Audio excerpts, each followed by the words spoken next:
ओम गंगणपते नमः। ओम गणसाय नमः। ओम सूर्यदेव सहस्रांशो तेजो राशे जगतपते अनुकंप में महाभक्त्या गृहानार्दं दिवाकर। ओम सूर्याय नमः। इतान भास्कराय नमः। ओम सूर्यदेव सहस्रांशो तेजो राशे जगतपते अनुकंप में महाभक्त्या गृहानार्दं दिवाकर। ओम सूर्याय नमः। इतान भास्कराय नमः। छठ पूजा के शुभ अवसर पर आप सभी के बीच यह संदेश लेकर आया हूँ कि जिस तरह से हर्षोल्लास के साथ पूरे भारतवर्ष में खासकर बिहार, उत्तर प्रदेश, झारखंड, दिल्ली, मध्य प्रदेश, पश्चिम बंगाल आदि प्रदेशों में पूरे ही धूमधाम से भगवान भास्कर को नमन किया जाता है, पूजा किया जाता है। पूरे वर्ष में इस पर्व का इंतज़ार रहता है।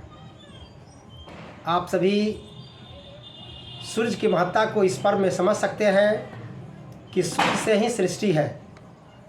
सृष्टि को अगर आगे बढ़ाना है तो सूर्य के बिना संभव नहीं है। यह जो सूर्य भगवान को लोग अर्घ देते हैं, इस पर्व का 4 दिवसीय अनुष्ठान होता है।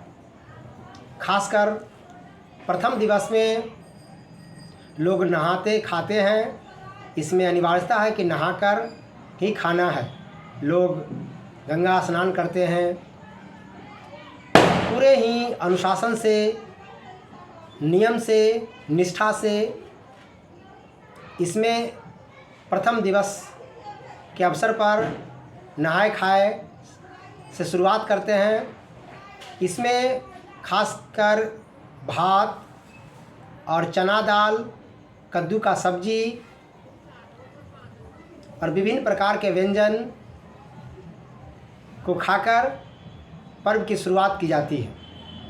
इसके साथ दूसरे दिवस में खरना की बात आती है, जिसमें पूरे ही तन्मयता से नए चूल्हा का निर्माण किया जाता है, जो बिल्कुल ही इको फ्रेंडली, पर्यावरण के दृष्टिकोण से इको फ्रेंडली होता है, जिस पर लकड़ी पर खाना बनाने के लिए जिस तरह से चूल्हा का इस्तेमाल किया जाता है, उससे इतर भगवान भास्कर को अर्घ देने के लिए ठकुआ निर्माण के लिए विशेष प्रकार के चूल्हा का निर्माण किया जाता है, पूरे ही उत्साह के साथ। दूसरे दिन घर की जो श्रेष्ठ महिलाएं हैं, जो इस पूजा पाठ को करती हैं, छठ मैया का व्रत करती हैं, वे दिन भर उपवास में रहती हैं और फिर संध्या काल में छठी मैया को नमन करते हुए, भगवान भास्कर को नमन करते हुए फिर प्रसाद ग्रहण करती हैं और पूरे परिवार प्रसाद को उत्साह के साथ ग्रहण करते हैं। फिर तीसरे दिन संध्या काल में भगवान भास्कर को, सूर्य भगवान को लोग अर्घ देते हैं। इसमें है कि उस अर्घ में इतनी निष्ठा होती है कि लोग गंगा में जाकर, नदी तालाब में जाकर विशेष प्रकार से जलाशय को शुद्ध करते हुए, स्वच्छता का ध्यान रखते हुए, पूरे ही निष्ठा के साथ, अनुशासन के साथ, नियम के साथ, एक आशा और विश्वास के साथ भगवान भास्कर को संध्या काल में अर्घ देने के लिए तत्पर रहते हैं। संध्या काल में पूरे समाज के लोग छठी व्रत के साथ, व्रतियों के साथ जाते हैं। उसमें दौरा, सूप एकदम बिल्कुल इको फ्रेंडली और जो प्रकृति प्रदत्त जो भी फल फूल है, कंद मूल है, वो सब देखने को मिलता है उस दौरा में। चाहे वह केला का घौद हो, सेब हो, नारियल हो, संतरा हो, नाशपाती हो, शरीफा हो, यानी सुथनी हो, अलवा हो, ईख हो, जितनी भी प्रकार के जो प्रकृति प्रदत्त फल हैं, और उसमें ठकुआ, जो पूरे निष्ठा के साथ ठकुआ जो प्रसाद के लिए बनाया जाता है भगवान भास्कर को अर्घ देने के लिए। उस दौरा को परिवार के सदस्य छठी व्रत के साथ सब परिवार सब लोग घाट पर जाते हैं पूरे तामझाम से और पूरे निष्ठा के साथ सूर्य भगवान को संध्या काल में अर्घ देते हैं। फिर चौथा दिवस होता है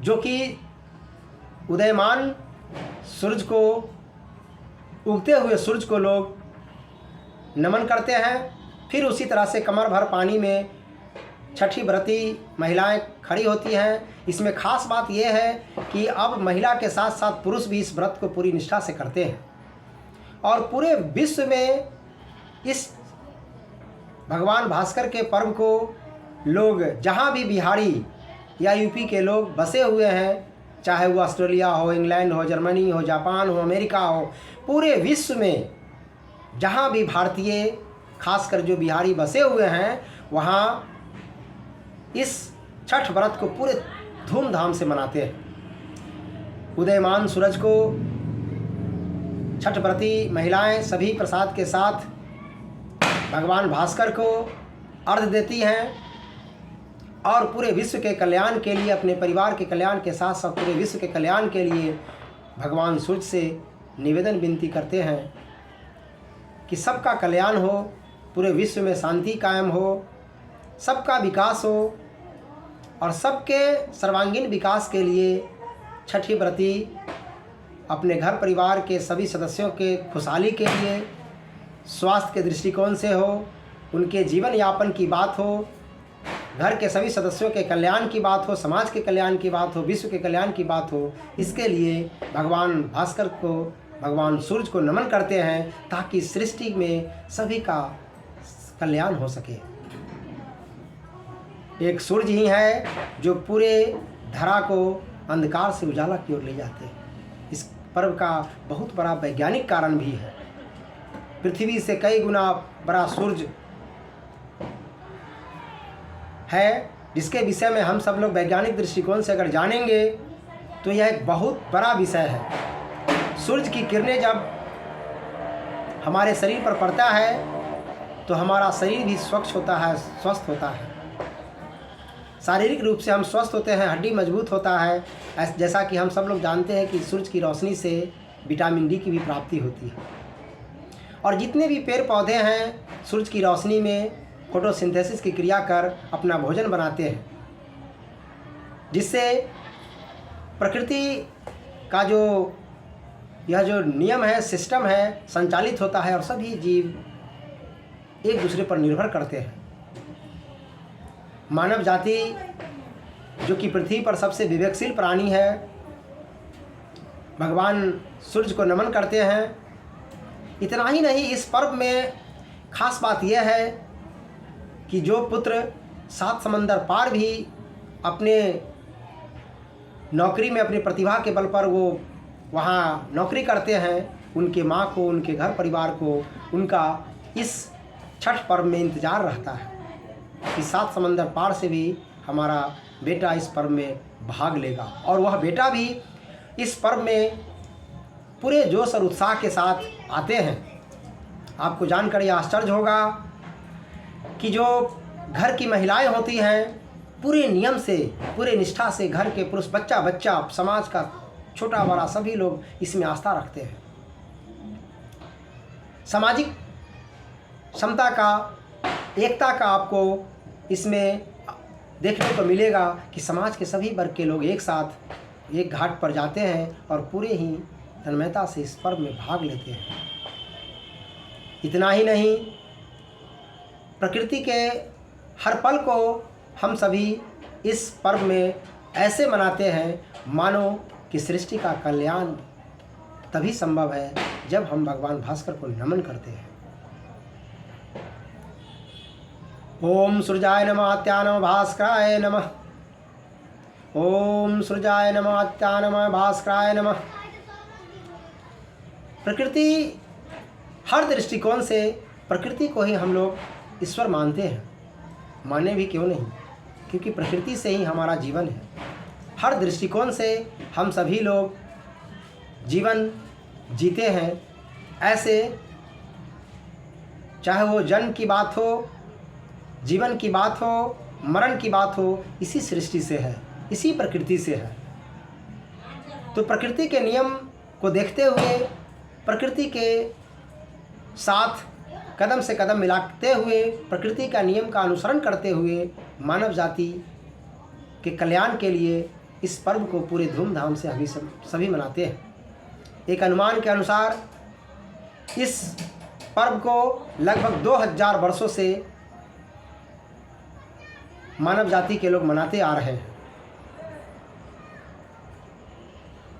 इस पर्व में जिस तरह से दूर दराज से लोग जैसे यहीं आते हैं, आपको आश्चर्य होगा कि इसकी तैयारी पूर्व से ही लोग करते रहते हैं, लेकिन अंतिम समय तक भी लोग इस तैयारी में उन्हें लगता है कि कहीं ना कहीं कुछ छूट रहा है, और अंतिम तक भरपूर प्रयास करते हैं कि किसी प्रकार की कोई कमी न रह जाए।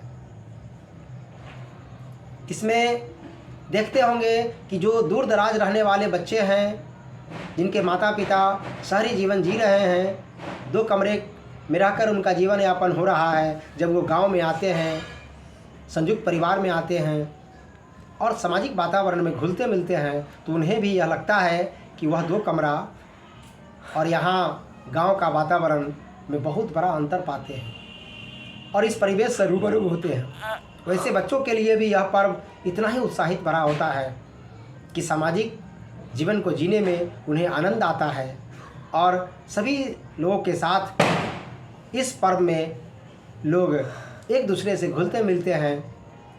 और जब सुबह का जो अर्घ है,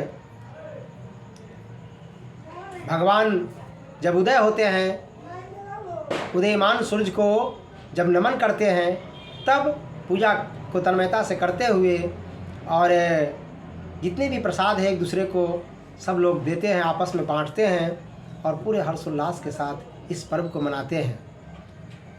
तो साथियों, मैं आप सभी से यह निवेदन करता हूँ कि जिस तरह से हम सभी इस पर्व को मनाते आ रहे हैं, पूरे विश्व के कल्याण के लिए सदा हम लोग यह मनाते रहें और भगवान सूर्य का आशीर्वाद हम सभी को मिलता रहे।